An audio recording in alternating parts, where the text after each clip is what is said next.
Bob quickly stuffed his smartphone into his jacket pocket.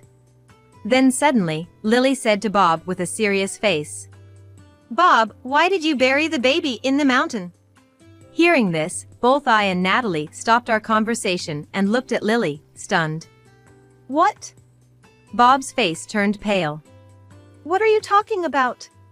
Bob answered, flustered.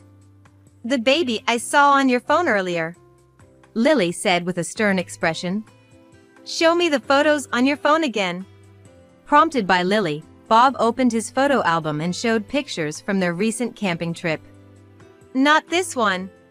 Saying so, Lily quickly grabbed the smartphone from Bob's hand and swiped the screen. In an instant, Bob exclaimed, "Oh," and tried to take his phone back. Dodging Bob's attempt, Lily turned the phone screen to me and Natalie to show them the picture. It was a photo of an unfamiliar young woman. "She approached me first. She said she was having work issues and wanted some advice." Bob insisted he was just accompanying her because she asked him to. Thanks to Lily's mysterious ability, I came to know about Bob's hidden side. The reason Bob was coming home late and constantly looking at his phone late at night was this. I made Bob guide me to the mountain where the baby was buried. Holding the unearthed baby, I was heading to Bob's workplace a few days later. My name is Shelby Roberts. I'm 29 years old. I've been married to Bob for exactly a year now. Bob is a salaried worker like me and is also 29. I also work a full-time job and spend my days quite busy. My husband and I don't have any kids yet. I met Bob through a friend's introduction. After dating for several years, we got married last year. The wedding was truly touching. Bob helps with the household chores. He even cooks dinner once in a while. He's the perfect husband in my eyes. Marrying him, I felt truly blessed. About 20 minutes drive from our apartment, my older sister Natalie lives. Natalie is 3 years older than me and is already married with a 5-year-old daughter named Lily. Natalie and her family purchased a house where the three of them live. I adore my niece, Lily. Lily affectionately calls me Aunt Shelby and is very fond of me. Once, when I visited my sister's house, Lily suddenly told me, "Hey, when I was in Mommy's belly, I remember hearing your voice." Huh? I was genuinely taken aback. "Do you remember being in Mom's belly, Lily?" "I heard Dad's voice too," Lily replied with a serious face. I've heard of kids having memories from the womb, but this was the first time someone told me directly about it. When I told Natalie about this, she said, "Yeah, every now and then, Lily mentions things from when she was inside me." I never knew kids could remember such things. Impressed, Natalie shared more with me. "That's not all. Sometimes, when I can't find something, she tells me where it is. And it's not like she saw me put it there, but whenever I look where Lily tells me to, I always find it there. That's amazing.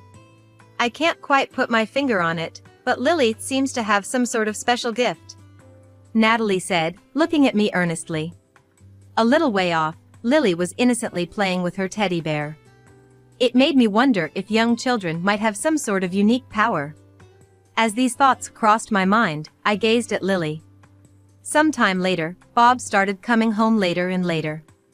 At first, I figured work must be tough, but lately, he'd often come home after midnight. I began to worry. Late one night, as Bob hurriedly headed for the shower, I called out, "Bob, you've been working late a lot, huh?" "Yeah, the boss just won't let me leave on time." With that, Bob quickly shut the door behind him and went into the bathroom. About 5 minutes later, Bob came out. I offered him the dinner I had prepared, but he replied, "Sorry, I'm just too tired to eat." "Well, I'm gonna head to bed then. Good night." It was already quite late, and I figured Bob would join me in the bedroom soon, given how tired he claimed to be. But an hour, then 2, passed, and he didn't come. Feeling restless, I quietly walked out to peek into the living room. In the dimly lit room, Bob was seated on the couch, engrossed in his smartphone. From the movement of his fingers, it looked like he was texting someone. And he had a big grin on his face.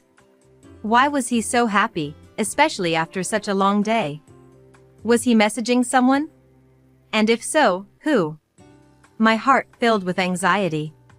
Lacking the courage to confront Bob, I returned to the bedroom. Hey, Bob, how about we go camping during the upcoming long weekend? One day, I brought up the idea.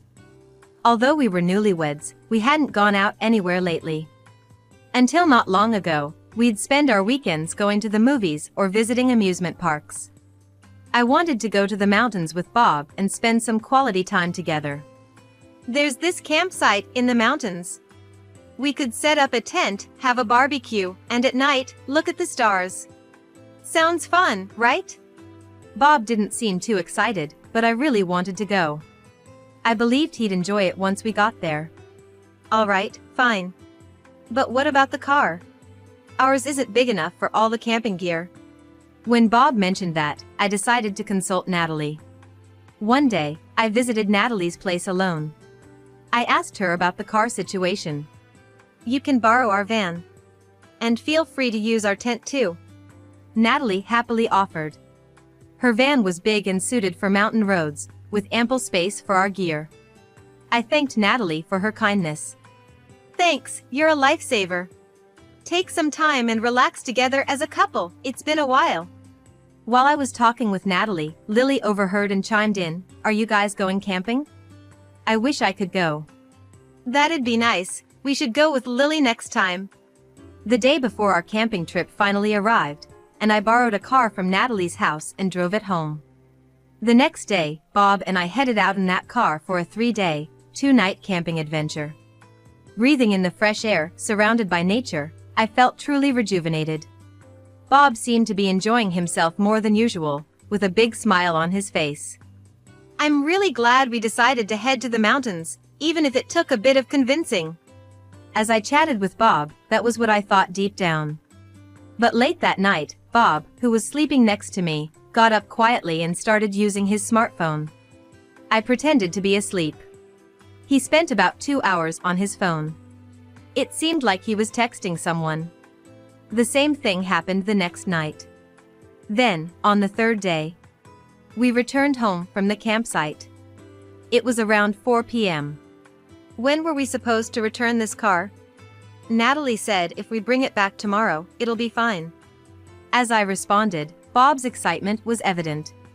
So, can I take the car out for a bit? Now? I was surprised. We had just come back from camping, and he wanted to go out again. I wanted to invite some local buddies and try out a big car like this. You're not gonna drink, right? I promise, no drinking. When will you be back? I'll make sure to be home before midnight. We're on vacation, it's okay once in a while, right? After some persuasion from Bob, I reluctantly agreed. Whistling a cheerful tune, Bob hopped into the car and left in high spirits.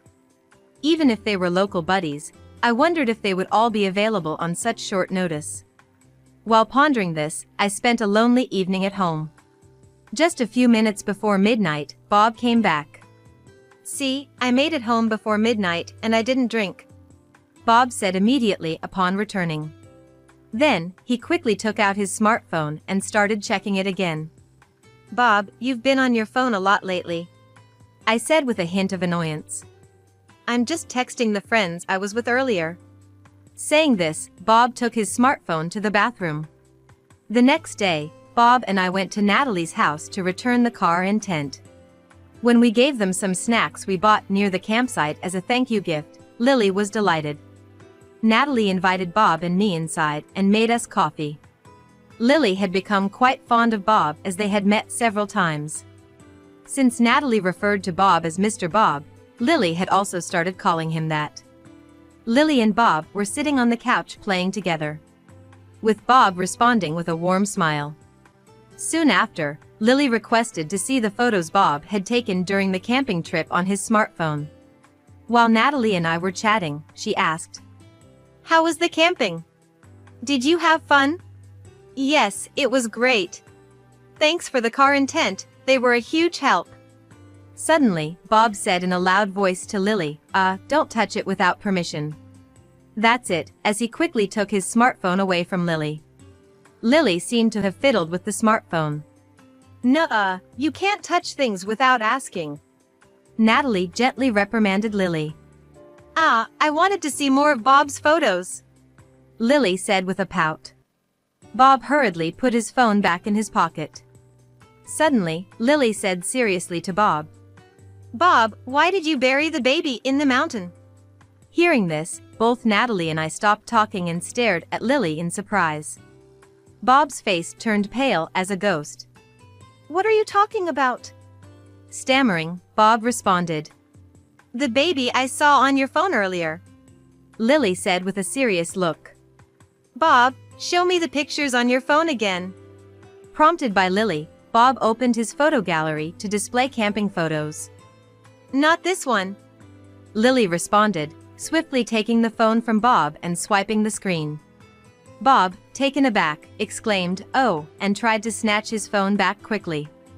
Avoiding Bob's grab, Lily showed Natalie and me the phone screen.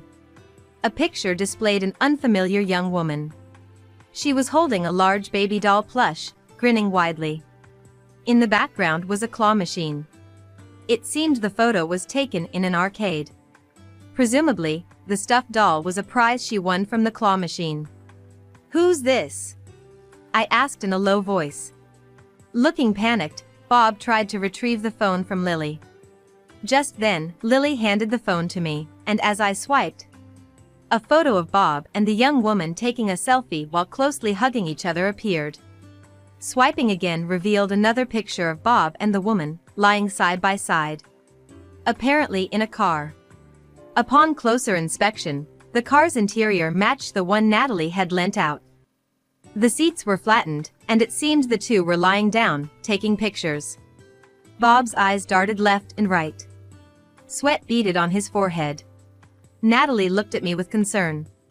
Just then, our brother-in-law, returning from work, entered. I wanted to immediately confront Bob about the woman in the photos. However, I couldn't do it in front of Lily and our brother-in-law. Thankfully, Natalie suggested that she take care of Lily with the help of our brother-in-law and that we should move to another room. Bob, Natalie, and I went upstairs, closed the door, and continued the conversation. Who's the woman in the pictures? Bob was reluctant to speak. However, after persistent questioning from Natalie and me, Bob finally admitted. The woman in the photo was a coworker named Jane Smith. She's 23. She had joined his workplace as a new recruit this spring.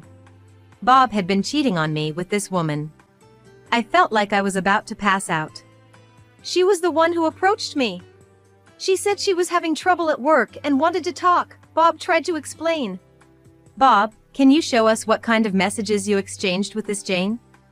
Natalie suddenly asked. I can't really do that, Bob exclaimed in distress. If there was infidelity, I want to see the evidence as your sister-in-law. Of course, Shelby should know as well, Natalie argued.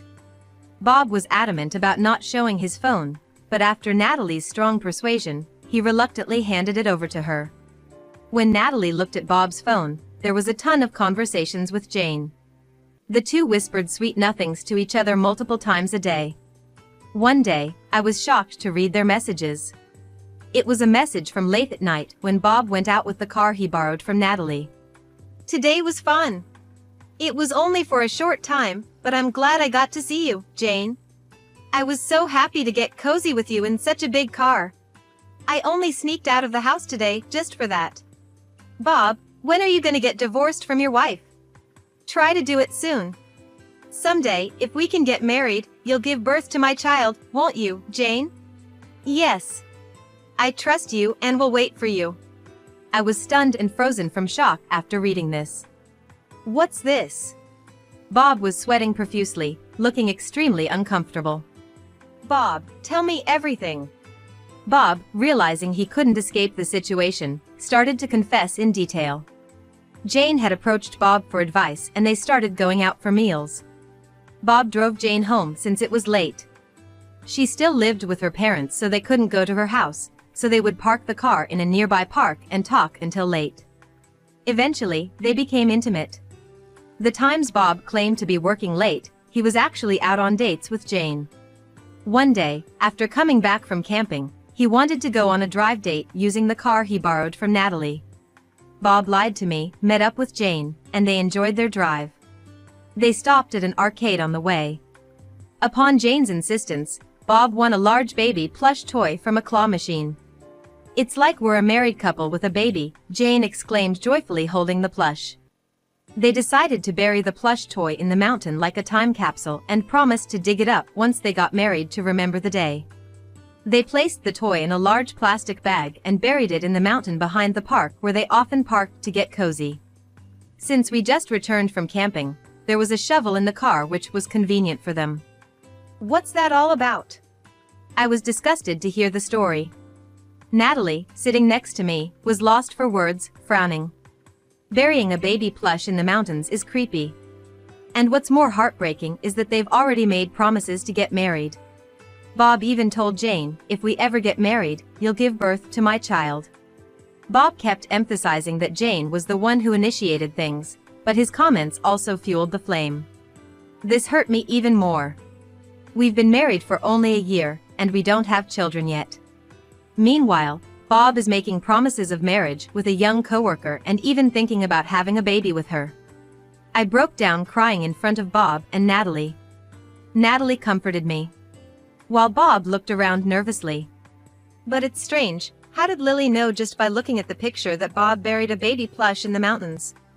After crying my heart out, I muttered, "Maybe that child has some mysterious powers," Natalie agreed.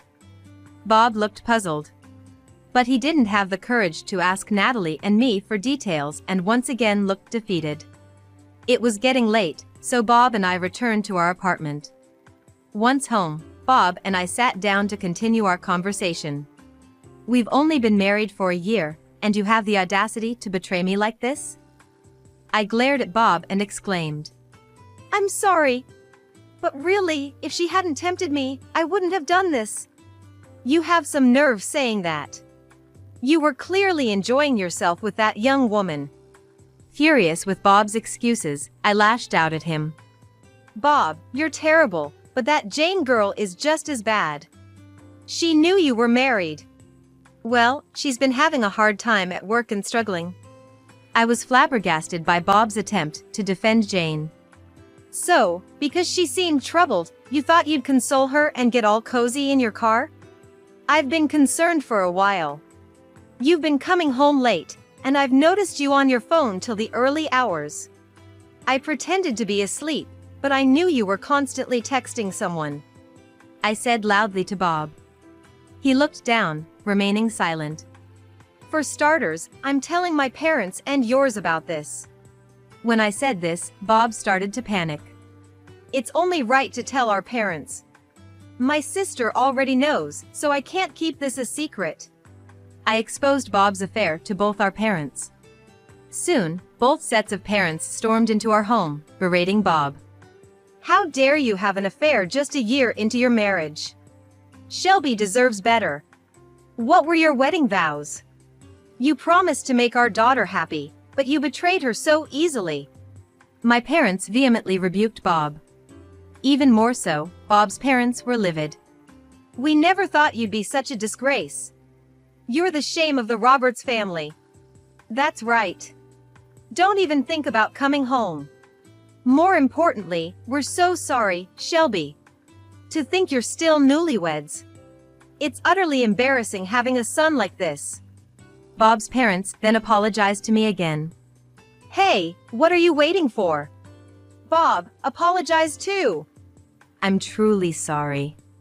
With tears streaming down his face, Bob said this after being berated by both sets of parents. "You have a wonderful wife like Shelby, and yet you do this. We're cutting ties with you, Bob. Got it?" After being thoroughly scolded and everyone left, Bob collapsed on the floor. "Bob, I want a divorce," I stated firmly. "You probably want to marry Jane and have kids with her. I'll gladly divorce someone like you." I admit I texted about marriage and kids, but that wasn't my real intention. I just wanted to make her happy in the moment. The one I truly love is you, Shelby. "Huh?" Hearing that just made me dislike you even more," I said coldly, leaving Bob with a bewildered look. There's no way I would be swayed by such words. "I can't trust you anymore. I want a divorce. Please, reconsider. I never really wanted to marry Jane. It was just a fling." Bob, having betrayed me, was now desperately trying to make amends. "Can you show me where you buried the baby doll?" The long weekend ended, and it was Bob's day to go to work. I had to work too, but I took the day off. "Excuse me, my husband works here. Thank you for always taking care of him," I loudly greeted everyone as I entered the office building. That was Bob's workplace. Everyone there was staring at me, completely taken aback. No wonder, as I was holding a stuffed baby toy covered in dirt. The sight was so bizarre that the employees were frozen in shock with wide eyes. Every step I took, dirt from the stuffed toy fell onto the office floor. Bob, his face ashen, hurriedly approached me. Yesterday, I had Bob guide me to the mountain where the stuffed toy was buried. And in front of me, I had him dig up that stuffed baby toy. The toy was in a large bag, but as we dug it up with a shovel, the bag tore, getting the toy dirty. Last night, I had thought of using this toy somehow to take revenge on the two of them. And what I came up with was this plan: to barge into the office holding this dirt-covered stuffed baby toy. Bob, never expecting me to show up at the office with the toy, seemed utterly panicked. "My husband has been having an affair with a junior colleague, Jane," I said. Upon saying this, all the employees focused their attention on one woman. It was Jane, Bob's affair partner. Jane, like Bob, turned pale and looked down in sheer embarrassment. "He told me that they would bury this stuffed toy until they got married, and once their dream came true, they would dig it up together," I said. I could hear whispers of disbelief from the employees, saying things like, "No way. That's so creepy, and sounds like a horror story. But what I don't get is why he would tell me something like this while he's cheating on me with Jane," I said, and then played a video on my phone. Bob's voice echoed loudly. "Please, reconsider. I never really intended to marry her. She was just a fling." After the video finished playing, Jane, who had been looking down just moments before, sharply raised her head, her expression furious. "Just a fling? Bob, what does that mean?" she demanded. "No, it's not like that," Bob stammered, lost for words. "You promised to break up with your wife and marry me. You even said you wanted me to have your baby," Jane yelled. The employees were once again shocked by her words, and a commotion broke out. "Here you go." I handed the dirt-covered stuffed baby toy to Jane. Then I handed Bob a divorce attorney's business card. "We're getting divorced. From now on, let's communicate through the attorney." Overwhelmed by my determination, Bob silently took the card. "I apologize for the commotion, everyone. I've finished my business here, so I'll be on my way," said to Bob and Jane. "I wish you two all the happiness." With that, I left Bob's office. I brushed the dirt off my clothes as I walked away. Later, I heard that both Bob and Jane confessed to their affair when questioned by their superiors. Concerned about the company's image, they were both promptly fired. Jane was furious upon being called just a fling. She transitioned from a timid new employee to a woman filled with rage. After I moved out of our shared apartment, Jane forcefully moved in with Bob. Bob was threatened by Jane, "You never know what I might do." He had no choice but to do as she said. Bob was fired from his job and tried to find another, but Jane forbade him from talking to other women. Bob was fed up with Jane, but given her unpredictable nature, he reluctantly complied. Bob ended up working at a construction site with only men, putting in hard labor every day. Jane took away Bob's freedom, constantly checking his smartphone as if monitoring him. She probably feared someone else would snatch Bob from her, just as she had done. Not only was Bob burdened with paying the rent for the apartment and living expenses, but he was also pressed with paying me compensation for the emotional distress he caused. I had also demanded compensation from Jane for the same reasons. She seemed to have started working multiple part-time jobs, But she kept getting fired, hopping from one job to the next. The lawyer who helped with the compensation issue had a chance to meet with Bob. That's when he learned about the miserable life of Bob and Jane and reported back to me. After the divorce, I moved back to my parents' home. My workplace was within commuting distance from home, so I continued with my job as before. Living at home meant I had many more opportunities to see not just my parents, but also Natalie and Lily. Natalie genuinely sympathized with me, offering words of encouragement. "Shelby, you've been through a lot. You're still young, you'll surely find someone better." "I hope so." But thanks to Lily's mysterious power, I was able to part ways with that awful man quickly. I genuinely felt that way. It was a silver lining that I got divorced from such a man so quickly. I felt like Lily, with her mysterious power, was a lifesaver. I hope to someday meet an honest man and get married. And I'd like to have and raise children. For that time, I'm gonna work hard and save money now. With such thoughts, I'm living each day with a positive attitude.